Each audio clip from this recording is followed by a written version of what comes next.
Welcome to Wired to Hunt's Whitetail How-Tos, where we provide a step-by-step tutorial for one important deer hunting task.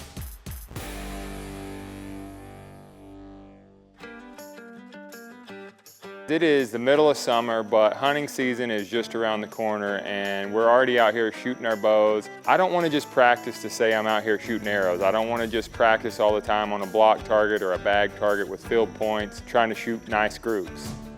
I want to put myself in scenarios that I might be faced with this fall, whether that be weird angles, weird positions, shooting over brush and under limbs, tight range, different distances. One of the things that people don't really think about, and it ends up costing you later in the season, is the arc in your arrow and getting a feel for what you could and couldn't get away with in the field. I like to have my gear as close to what I'm going to be hunting in as possible. Make sure you shoot your broadheads. Don't just shoot field points all summer and then screw broadheads on the day before hunting season, because the myth that broadheads hit the same as field points, it's exactly that, a myth. So make sure your broadheads are hitting with the rest of your arrows. Getting used to aiming at animal targets, the closest thing to a live target. So that's what I'm out here doing today, pre-season practice.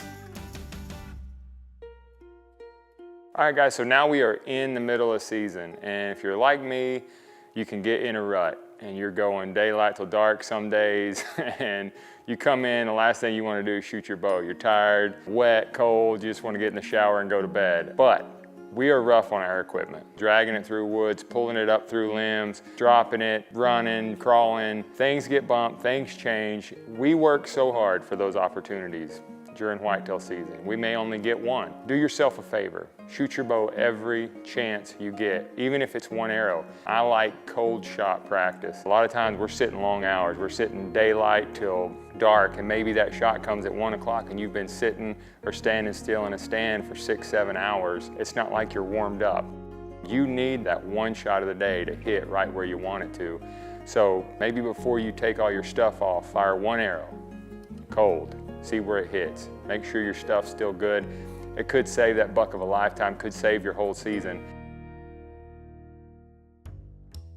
Winter archery practice. Hunting season's over. It's freezing cold outside. There's not a lot going on. I would encourage you to join a local indoor league in the winter where you're shooting with a bunch of people and you keep score. Everybody probably shoots great in their backyard when they're by themselves. Nobody's watching, no expectation, no anxiety.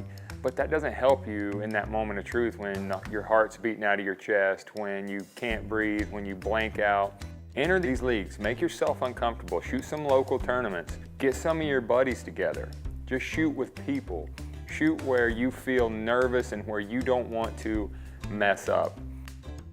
What it's doing is helping you deal with those nerves, helping you feel those nerves. You will start to understand what you do wrong in those situations, and then, and only then, can you fix them.